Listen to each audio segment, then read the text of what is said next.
But Allah didn't just say فَنُيَسِّرُكَ لِلْيَسِيرِ. He says yusra, easier. Meaning however you live life now, when you live by Sharia, life doesn't get harder, life gets easier. Subhanallah. Allah says, يُرِيدُ اللَّهُ أَن يُخَفِّفَ عَنْكُمْ وَخُلِقَ الْإِنسَانُ ضَعِيفًا. Surah An-Nisa. He says Allah intends to lighten your burden. When a person starts following the ahkam of Allah, you know what they start feeling like? Life is getting harder. Man, this is haram, that's haram, gotta do this, gotta do that, right? They start feeling like life is getting harder. What is Allah saying instead? Allah intends to make life lighter on you, to ease your burden. And the human being was created weak. The human being doesn't realize that which will make life easier. He thinks it will make life difficult, and this is part of the difficulty. He doesn't understand the wisdom in things. We may not understand the wisdom in the Sharia, but it's there to make life easy for us. So the Messenger is told, sallallahu alaihi wasallam, that he will facilitate for him the ease. You know, when Allah Azza wa Jal intends to guide someone, وَمَنْ يُرِدِ اللَّهُ أَنْ يَهْدِيَهُ, when Allah intends to guide someone, يَشْرَحْ صَدْرَهُ لِلْإِسْلَامِ.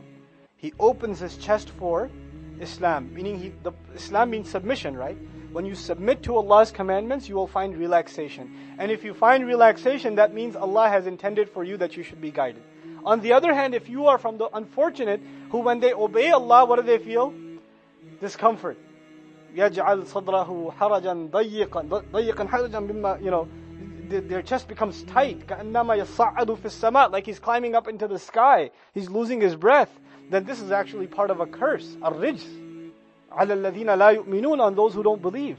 So this is part of the attitude we're supposed to have. And notice, this surah, one of its core lessons is a change in attitude. Right? From the very beginning, what is the attitude with which you remember Allah and how you think of Allah and how you respond to things that are said about Allah? That was captured in سَبِّحِ اسْمَ رَبِّكَ الْأَعْلَى. Then the attitude of the Messenger, his concerns being removed. Then his attitude about the coming revelations, he's thinking they're going to be difficult. What does Allah tell him? They're going to be easy. And the way to them is also easy. وَنُيَسِّرُكَ لِلْيُسْرَى. Subhanallah.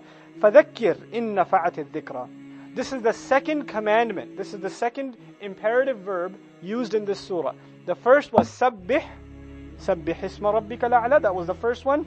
This is the second one. فَذَكِّرْ. And in these two, there is a summary of the entire life of the Messenger sallallahu alaihi wasallam. When he is not reminding the people, what is he doing? Tasbih of Allah.